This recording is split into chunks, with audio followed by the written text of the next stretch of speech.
फातिमा की रानी माँ, प्रभु यीशु की माँ, आसरा तू ही है माँ।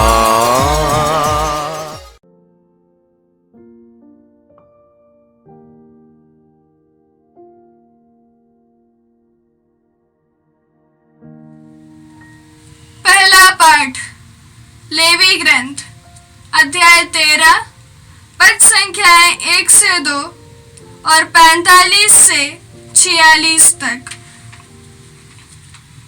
प्रभु ने मूसा और हारून से यह कहा, यदि किसी मनुष्य के चमड़े पर सूजन, पपड़ी या फल दिखाई पड़े और चमड़े में कोढ़ हो जाने का डर हो, तो वह मनुष्य याजक हारून अथवा उसके पुत्रों में से किसी याजक के पास लाया जाए।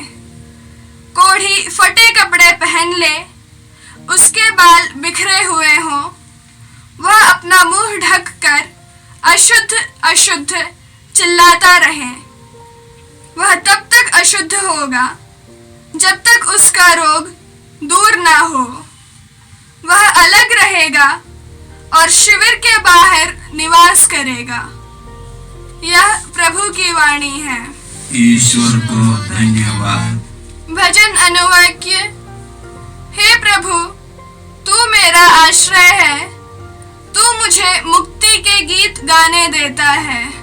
हे प्रभु, तू मेरा आश्रय है, तू मुझे मुक्ति के गीत गाने देता है। धन्य है वह जिसका अपराध क्षमा हुआ है, जिसका पाप मिट गया है। धन्य है वह जिसे ईश्वर दोषी नहीं मानता और जिसका मन निष्कपट है। अनुवाक्य। हे प्रभु, तू मेरा आश्रय है, तू मुझे मुक्ति के गीत गाने देता है। हे प्रभु, तू मेरा आश्रय है, तू मुझे मुक्ति के गीत गाने देता है। मैंने अपना अपराध स्वीकार किया, मैंने अपना दोष नहीं छिपाया। मैंने कहा, मैं प्रभु के सामने अपना अपराध स्वीकार करूंगा। तब तूने मेरा दोष मिटा दिया, तूने मेरा पाप क्षमा किया। अनुवाक्य। हे प्रभु, तू मेरा आश्रय है, तू मुझे मुक्ति के गीत गाने देता है।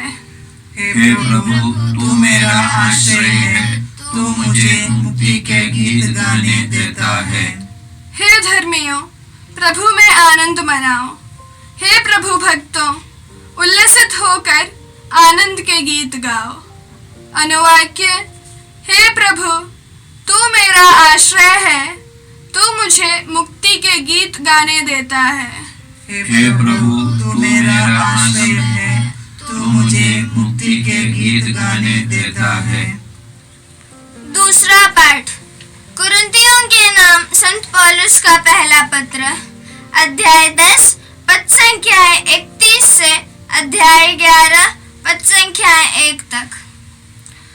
आप लोग चाहे खाएं या पिए या जो कुछ भी करें, सब ईश्वर की महिमा के लिए करें।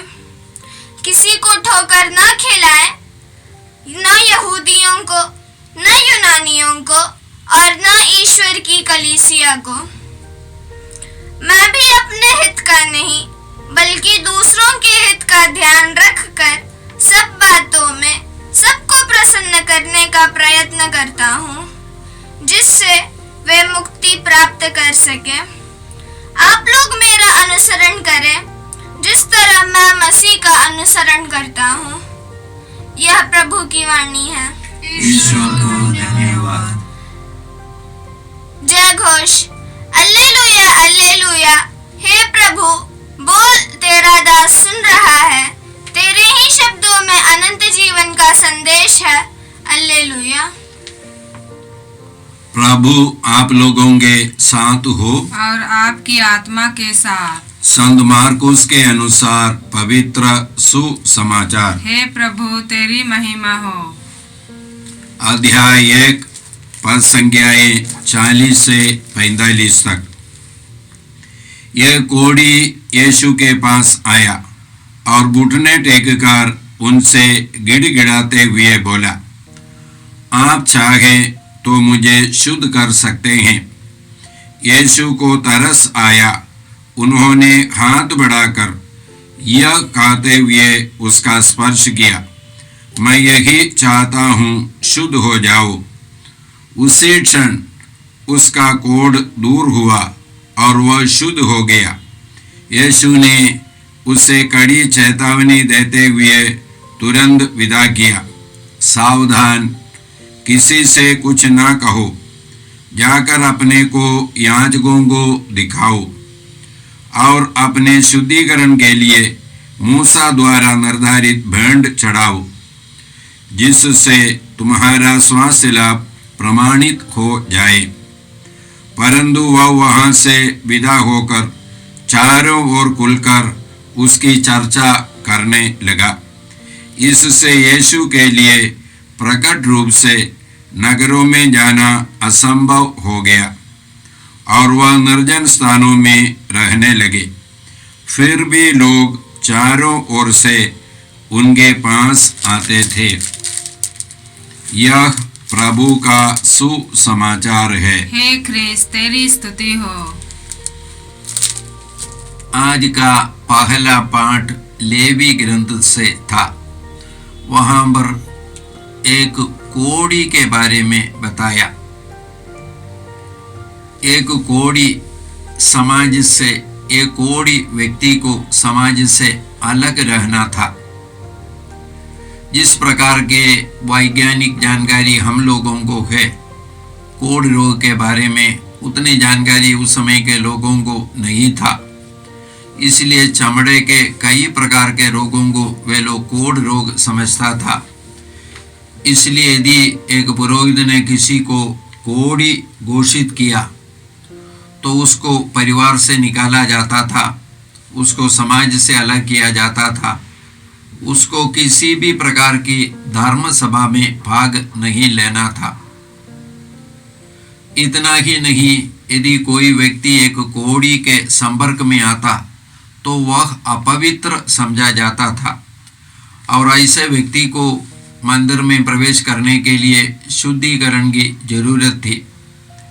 ये कोढ़ी को फटा पुराना कपड़ा पहनना था और अपने बाल को संवार करके नहीं रखना था और उसको देखते ही लोगों को मालूम पड़ता था या मालूम पड़ना था कि वह कोढ़ी है, इसलिए उससे दूर रहना है। और ये कोढ़ी इसी प्रकार बोलता भी रहता था, अपवित्र अपवित्र, ताकि उसके द्वारा दूसरे लोग अपवित्र ना हो जाए। और एक कोढ़ रोग असाध्य रोग, जिसके लिए कोई इलाज उस समय नहीं था और बहुत जल्दी फैलने वाले रोग समझा जाता था।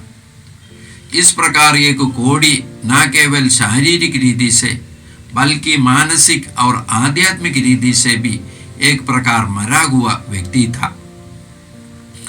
और इसी प्रकार का एक व्यक्ति हम लोग आज के सुसमाचार में देखा, यीशु के पास आया और इसी प्रकार का एक कोढ़ी, एक दूसरे जिनको कोढ़ रोग नहीं है ऐसे लोगों के पास आना नियम के अनुसार विरुद्ध था और ऐसे कोढ़ी को पत्थर से मार डालना था। लेकिन वो यीशु में विश्वास करके, यीशु में भरोसा रख करके, या हम लोग ऐसे ही बोले रिस्क लेकर के वह यीशु के पास आया और आकर के घुटने टेक करके उसने प्रार्थना की, प्रभु यदि आप चाहें तो मुझे शुद्ध कर सकते हैं। और यीशु ने उससे यही कहा, मैं यही चाहता हूँ, तुम शुद्ध हो जाओ। और यह कह करके यीशु ने हाथ बढ़ा करके उसको स्पर्श किया। ये कोढ़ी नजदीक आना ही एक व्यक्ति को अपवित्र बनाना था। ऐसे एक व्यक्ति को यीशु ने स्पर्श किया और यीशु ने उसको शुद्ध किया, वह चंगा हो गया। और यीशु ने उसे कहा, तुम जाकर के पुरोहित को दिखाओ और प्रमाण पत्र ले लो। लेकिन वह किसी पुरोहित को दिखाने के लिए नहीं गया, ऐसा तो बाइबल में नहीं लिखा है, बल्कि वह घूम घूम करके यीशु के बारे में बताना शुरू किया। ऐसे तो हम लोग कोई कोढ़ी नहीं है, हम लोग कोढ़ रोग से पीड़ित भी नहीं होंगे, लेकिन हमारे आंतरिक जीवन कोढ़ से भरा हो सकता है। पाप से भरा हो सकता है। ये पाप भी एक प्रकार का कोड़ है और इसकी भी इलाज नहीं है। इसका एक ही डॉक्टर है, एक ही डॉक्टर इसका इलाज कर सकते हैं, वह है यीशु। और हम लोग जानते हैं यीशु ने इसके लिए इलाज किया है। यीशु का नाम ही हम लोगों को पापों से मुक्त करना है।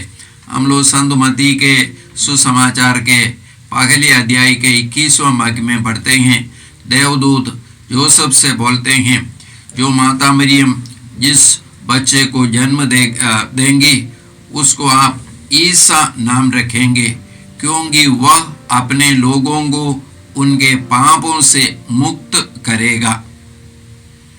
हम लोग इब्रानियों के नाम पत्र के 10वां अध्याय के 10वां वाक्य में इसी प्रकार सुने हैं, बार बार सुने हैं, ईसा मसीह के शरीर के एक ही बार बलि चढ़ाए जाने के कारण हम ईश्वर की इच्छा के अनुसार पवित्र किए गए हैं। तो यीशु ने हमको पवित्र किया है। और 14वां वाक्य में हम लोग इसी प्रकार पढ़ते हैं, उसी अध्याय के, वह जिन लोगों को पवित्र करते हैं उन्होंने उनको एक ही बलिदान द्वारा सदा के लिए पूर्णता तक पहुंचा दिया है, सदा के लिए पूर्णता तक पहुंचा दिया है। तो यीशु ने अपनी मृत्यु और पुनरुत्थान द्वारा मेरे जीवन भर के, मेरे मृत्यु तक के पापों को क्षमा की है, पापों के लिए प्रायश्चित किया है। और इसलिए यीशु में विश्वास करके अपने पापों को छोड़ करके हम लोगों को एक पवित्र जीवन बिताना है। आज के दूसरे पाठ में हम लोगों ने सुना, पौलुस कुरिन्थ के लोगों से बताते हैं, आप लोग खाए या पिए कुछ भी करें, ईश्वर की महिमा के लिए किया करें। महिमा माने क्या है?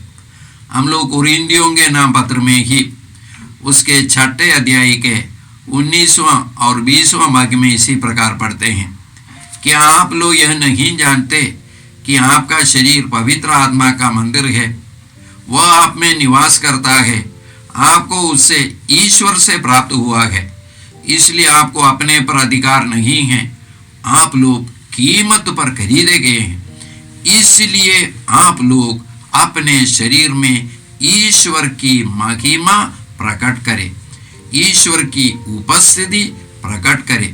तो हमारे अंदर ईश्वर उपस्थित है, इसलिए हम लोगों को अपने शरीर के द्वारा, अपने जीवन के द्वारा, अपनी पवित्रता के द्वारा इस उपस्थिति को प्रकट करना है। और ये कुरिन्थियों के वही पत्र में आज के पाठ में हम लोगों ने सुना 10वां अध्याय के 31वां वाक्य, चाहे आप लोग खाए या पिए या कुछ भी करें, ईश्वर की महिमा के लिए किया करें। हम लोगों को ईश्वर ने पवित्र किया है। हमारे जीवन की हर घटना के द्वारा ईश्वर की इस पवित्रता को हमको दिखाना है। मतलब पौलुस विशेष करके भोजन के बारे में बताते हुए, जो मांस, मूर्तियों को चढ़ाए हुए मांस को खाना, पौलुस के समय में कुरिन्थ के बाजारों में बहुधा जो मांस बिका जाता था वो मंदिर में मूर्तियों को चढ़ाया हुआ मांस था। और इसीलिए यदि आप लोग जाकर के ऐसा उसके अलावा कुछ मांस चाहिए, शायद आपको नहीं मिलता, इसलिए पौलुस बोलते हैं ऐसा कोई सवाल नहीं पूछना है, आप जाकर के मांस लीजिए और बिना कोई सवाल पूछे, बिना कोई संदेह करके ईश्वर को धन्यवाद देते हुए उसको खाइए। लेकिन आपका भाई आप करके बोलते हैं कि वह मूर्ति को चढ़ाया हुआ मांस है, तब उसके अंतःकरण के लिए आपको नहीं खाना है। माने आपको दूसरों के पापों के लिए कारण नहीं बनना है। हमारा संपूर्ण जीवन ईश्वर की महिमा के लिए होना है, क्योंकि ईश्वर ने यीशु के द्वारा हम लोगों को पवित्र किया है। यीशु के द्वारा अपने पवित्र आत्मा दे करके हम लोगों को अपनी संतान बनाया है, अपने परिवार के सदस्य बनाया है। इसलिए उनके परिवार के सदस्य के रूप में हम लोगों को जीवन बिताना है। संत योहन के पहले पत्र के 5वां अध्याय के 19वां वाक्य में हम लोग इसी प्रकार पढ़ते हैं, हम जानते हैं कि हम ईश्वर के हैं, जबकि समस्त संसार दुष्ट के वश में है। अंग्रेजी में हम जानते हैं कि हम ईश्वर की संतान है। We know that we are the children of God. हम ईश्वर की संतान है, जबकि समस्त संसार दुष्ट के वश में है। जब हम लोग ईश्वर की संतान है, ईश्वर के परिवार में है, हम लोगों को अपने जीवन के द्वारा, अपने हर कार्य के द्वारा ईश्वर की इस उपस्थिति को, इस पवित्रता को दिखाना है। इसलिए भाई और बहनों, आज हम लोग प्रभु से कृपा मांगते हैं, ईश्वर को धन्यवाद देते हैं। ईश्वर ने हमें पवित्र बनाया है। हम लोग ईश्वर को धन्यवाद देते हैं, यीशु के द्वारा ईश्वर ने हमें पवित्र आत्मा दिया है, ताकि हम लोग इस आत्मा से कृपा पा करके हम पवित्रता का जीवन बिता सके। हम प्रार्थना करते हैं, हे परम पिता ईश्वर, यीशु के द्वारा तूने हमें नई सृष्टि बनाया है। ये नई सृष्टि का जीवन, ये पवित्रता का जीवन बिताने के लिए हमें कृपा दीजिए, ताकि हम लोग, हे परम पिता ईश्वर, तेरी महिमा अपने जीवन के हर कार्य के द्वारा प्रकट कर सके। ये प्रार्थना हम करते हैं प्रभु क्रिस्त के द्वारा, आमीन। जय यीशु क्रिस्त में प्रिय भाई और बहनों, प्रभु यीशु ने हमें आदेश दिया है संसार के कोने कोने में जाकर सारी सृष्टि को सुसमाचार सुनाओ। सुसमाचार सुनने के लिए और सुनाने के लिए एक अच्छा मौका है। आप कृपया इस चैनल का सब्सक्राइब करें, लाइक करें, शेयर करें, बेल आइकन दबाएं, ताकि यहाँ की नई वीडियोस की सूचना आपको मिलती रहेगी। साथ साथ आप दूसरों को भी प्रेरणा दें इसका सब्सक्राइब करने के लिए।